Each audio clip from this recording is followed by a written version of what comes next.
Halo, jumpa lagi dengan mata pelajaran IPS dengan saya, Pak Hendro Tanoyo. Kali ini kita akan mempelajari materi IPS lagi, tetapi sebelum mulai belajar, jangan lupa kita berdoa dahulu ya, agar kita selalu dalam lindungannya. Amin.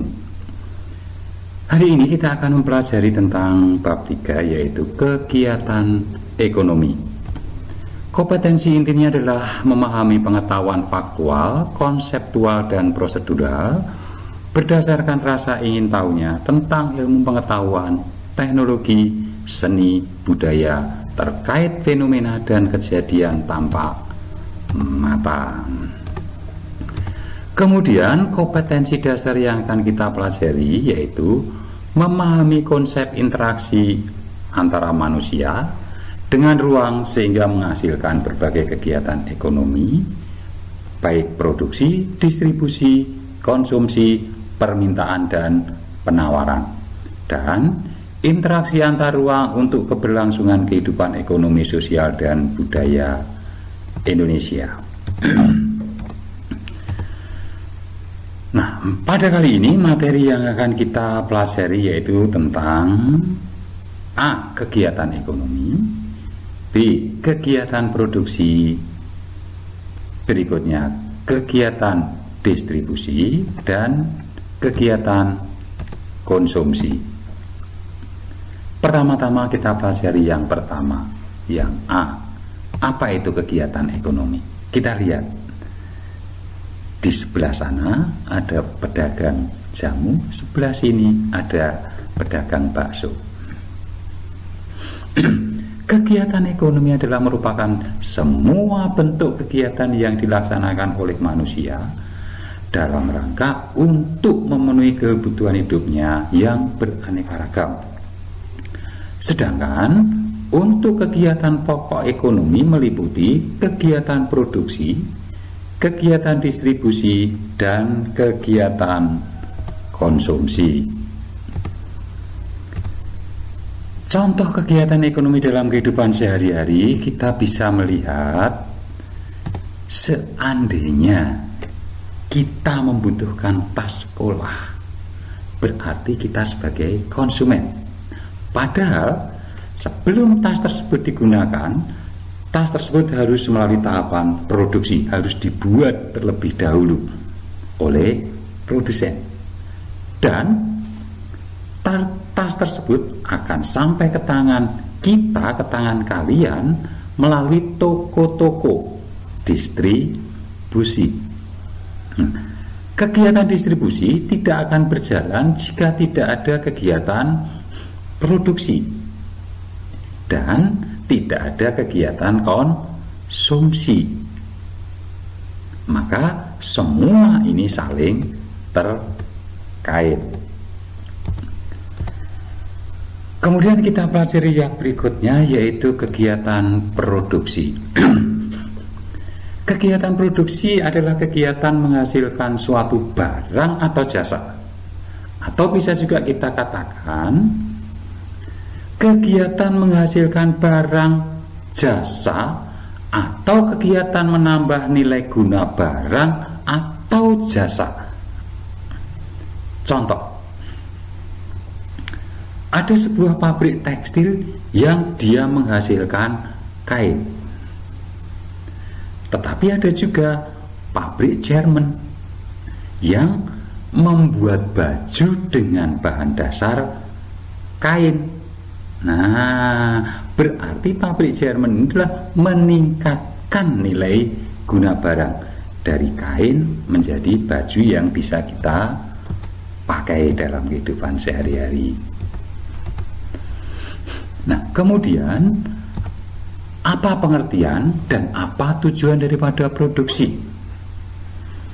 Kegiatan produksi adalah segala kegiatan yang dapat menghasilkan atau meningkatkan nilai guna pada suatu barang atau jasa dalam rangka untuk memenuhi kebutuhan manusia.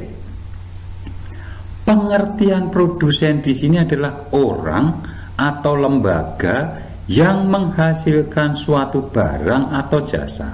Sebagai contoh, Produsen itu adalah petani. Produsen itu adalah pemilik pabrik, nelayan, guru menghasilkan jasa. Nah, dan lain sebagainya. Ini adalah pengertian daripada produksi. Contoh kegiatan produksi misalnya mengeksploitasi sumber daya alam. Contoh pertambangan, baik itu tambang emas, tambang perak, tembaga, minyak, dan lain sebagainya. Contoh yang lain, mengolah tanah, pertanian, kehutanan, perkebunan, perikanan. Ini juga termasuk kegiatan produksi. Tetapi juga bisa kegiatan produksi kita katakan membuat barang dari bahan mentah menjadi bahan jadi. Misalnya membuat kursi, membuat meja. Nah, ini juga merupakan sebuah kegiatan produksi. Kemudian kegiatan produksi juga bisa melakukan jasa. Misalnya perusahaan asuransi, ini juga produksi. Potong rambut, nah, dan lain sebagainya. Kemudian tujuan kegiatan produksi barang dan jasa untuk memenuhi kebutuhannya yang sekaligus untuk mendapatkan keuntungan. Barang dan jasa yang diproduksi oleh produsen akan dikonsumsi oleh masyarakat dalam rangka untuk memenuhi segala kebutuhannya.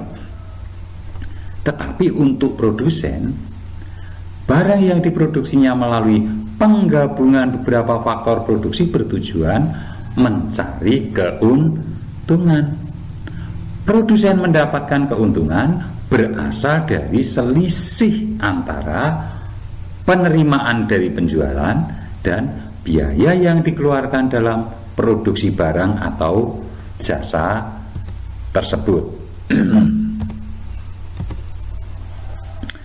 Kemudian yang kedua, kita bicarakan masalah faktor-faktor produksi. Nah, apa itu? Yaitu merupakan segala sesuatu yang dipakai dalam rangka untuk menghasilkan barang atau jasa untuk menambah manfaat dari suatu barang atau jasa.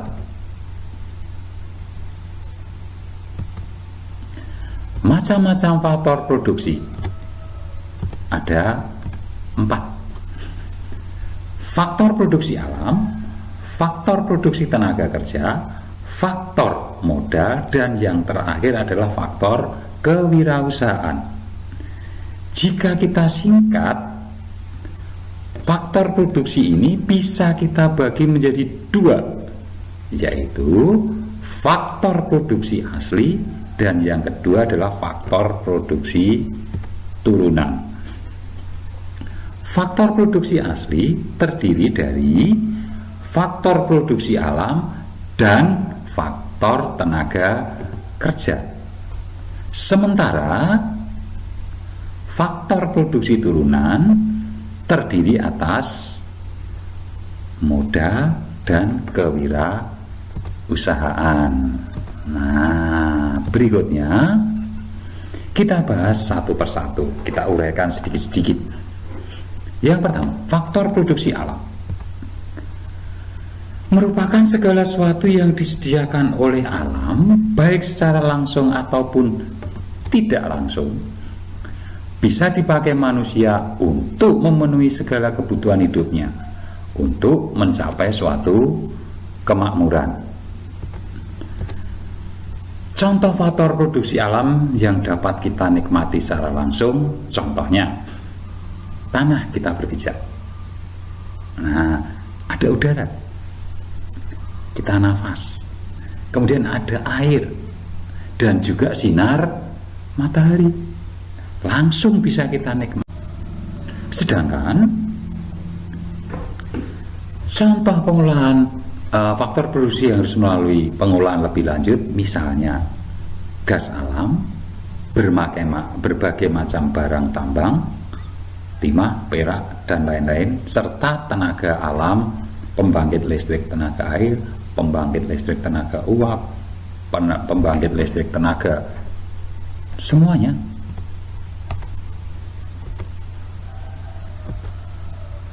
Kemudian yang berikutnya faktor produksi tenaga kerja, yaitu sumber daya manusia adalah merupakan segala kegiatan manusia berbentuk fisik maupun rohani yang ditujukan untuk keperluan produksi.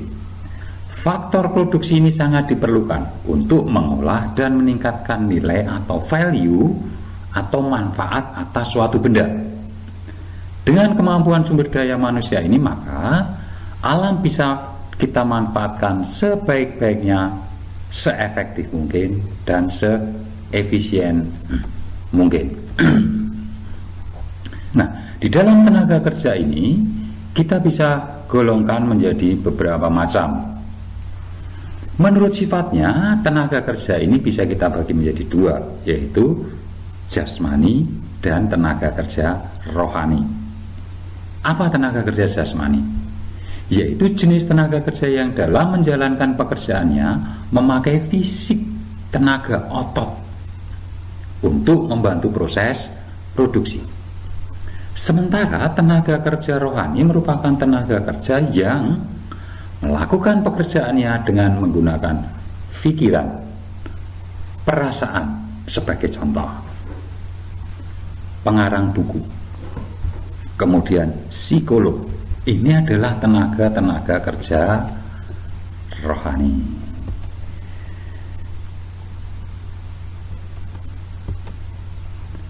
Kemudian yang B, tenaga kerja menurut kedudukannya dikelompokkan menjadi tenaga kerja dengan usaha sendiri. Yang kedua, tenaga kerja yang bekerja pada orang lain. Tenaga kerja dengan usaha sendiri, yaitu kita lihat di gambar. Kita lihat di gambar. Ada seorang ibu-ibu penjual gorengan. Nah, ini adalah tenaga kerja usaha secara sendiri. Sementara yang kedua, kita lihat gambar yang kedua, yaitu tenaga kerja bekerja pada orang lain. Apa? Bengkel misalnya. Apakah bengkelnya miliknya? Bukan. Dia bekerja di situ. Kemudian berikutnya tenaga kerja berdasar hubungannya dengan proses produksi. Dikelompokkan menjadi tenaga kerja langsung, merupakan tenaga kerja yang punya hubungan langsung dengan proses produksi. Misalnya operator mesin pabrik, langsung berhubungan dengan produksi. Kemudian juga ada lagi mandor misalnya, mengawasi jalannya proyek bangunan. Ini juga berhubungan langsung. Tetapi yang kedua, ada tenaga kerja yang tidak langsung, mempunyai hubungan tidak langsung dengan proses produksi, tetapi membantu kelancaran proses produksi. Contoh, sekretaris, bagian administrasi, bagian keuangan. Nah, apakah dia langsung dengan produksi? Tidak, tetapi tanpa ada bagian keuangan, siapa yang akan membayar gaji? Yang mengurusi pembayaran gaji. Ini kesulitan. Ini adalah tenaga kerja yang tidak langsung. Berikutnya adalah faktor produksi modal. Kita tahu yang namanya modal itu tidak hanya dalam bentuk uang, tetapi bisa juga berbentuk mesin, berbentuk gedung, tanah, dan lain sebagainya. Penggolongan modal dapat dikelompokkan berdasarkan sumber, penggunaan atau sifat, fungsi, dan berdasarkan bentuknya. Kita lihat satu persatu, kita uraikan sedikit. Modal berdasarkan sumbernya. Modal sendiri merupakan modal yang sumbernya adalah dari pemilik perusahaan yang bersangkutan. Contoh, modal saham. Yang kedua, Modal asing atau modal pinjaman merupakan modal yang sumbernya dari pinjaman atau berasal dari luar perusahaan. Contoh, kredit di bank. Nah, ini adalah contoh modal asing. Kemudian yang B, modal berdasarkan penggunaan atau sifatnya. Ada modal lancar, merupakan modal yang cuma sekali digunakan di dalam proses produksi. Contoh, bahan mentah, kertas, tinta, bahan bakar minyak, sekali dipakai habis, tetapi diperlukan. Kemudian yang berikutnya ada yang dikatakan modal tetap, merupakan modal yang dapat berulang kali bisa dipakai di dalam proses produksi. Contoh, mesin, peralatan, mobil. Nah, ini adalah modal yang dapat digunakan berulang kali. Kemudian berikutnya, modal berdasarkan fungsinya. Modal pribadi merupakan modal yang dimiliki oleh perorangan yang digunakan sebagai alat untuk memenuhi kebutuhannya.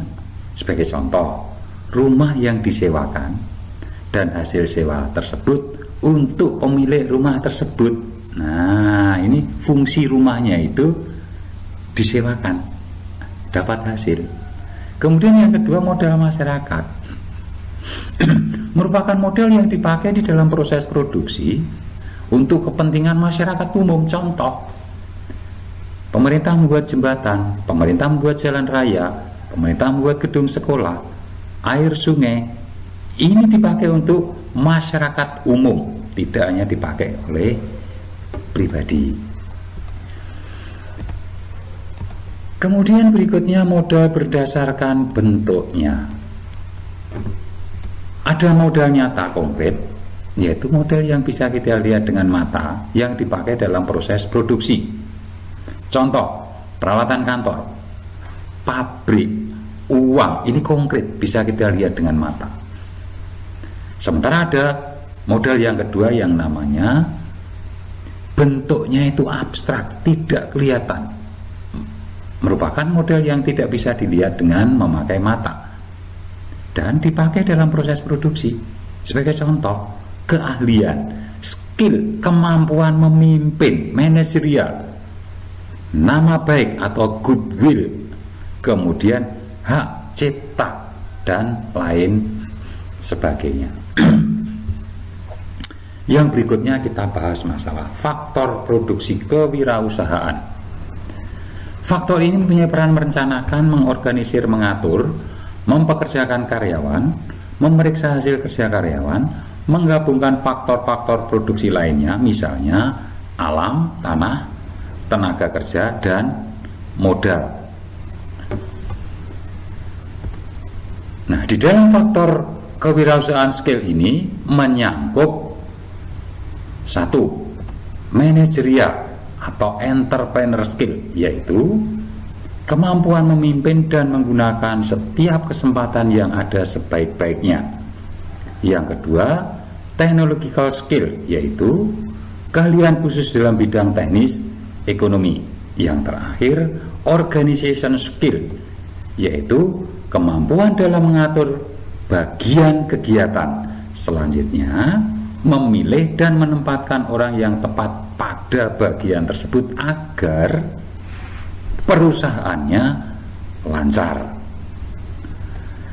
Kemudian, peningkatan jumlah dan juga mutu hasil produksi itu mempunyai tujuan. Satu, supaya kebutuhan masyarakat bisa terpenuhi. Dua, produk yang bermutu bisa bersaing di pasar dalam negeri dan pasar luar negeri sehingga penghasilannya meningkat. Yang nomor tiga, dapat membuka lapangan kerja yang baru, dengan demikian mampu mengurangi pengangguran. Yang berikutnya, untuk pemasaran hasil produksi yang lebih luas. Mari kita belajar untuk masa depan. Sementara kalau kita lihat produksi di bidang pertanian, dalam rangka meningkatkan perluasan produktivitas dapat dilakukan dengan dua macam cara, yaitu intensifikasi dan ekstensifikasi. Intensifikasi adalah cara meningkatkan kemampuan produksi dari faktor produksi yang telah ada, tetapi tidak menambah unit produksi. Sementara pengertian ekstensifikasi adalah perluasan produksi yang dilakukan dengan cara menambah unit produksi atau lahan yang baru. Nah, demikian tadi materi tentang kegiatan ekonomi produksi. Selamat belajar, sampai jumpa pada materi kegiatan distribusi dan konsumsi. Salam.